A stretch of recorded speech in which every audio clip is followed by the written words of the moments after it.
smetana qo'yamiz. Va shu mazali bo'lar ekan. Qarindoshlar, shiringina mantiqasxonda golubsi pishiramiz. Golubsi nafaqat sho'rvada, balki mana shunaqangi kichkinagina mantiqasxonda ham rosa zo'r pishadi qarindoshlar. Parda, dietический bo'lib, hammasi sig'ar ekan chiroyli qilib tersa, eng qizig'i. Kichkina bo'lsa ham rosa bag'ri keng ekan. Buni qaranglar, hammasi sig'di o'zi ham. 1 2 3 4 5 6 ta golubsi sig'di. Qaranglar buni.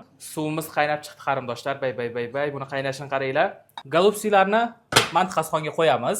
Parda pishgan golubsilarimiz ham tayyor qarindoshlar. Buni qaranglar, chiroyli bo'lib pishganini. Albatta endi buni ham olamiz. Ana. Buni hidini bulg'or qalampiridan qilingan do'lmalarni olamiz qarindoshlar. Ana. Bitta kichkinagina mantiqasxonga shuncha ketar ekan. Buni qaranglar, o'zi kichkina bo'lsa ham bag'ri rosa keng. Smetana qo'yamiz. Va shu mazali bo'lar ekan. Ikkinchisi.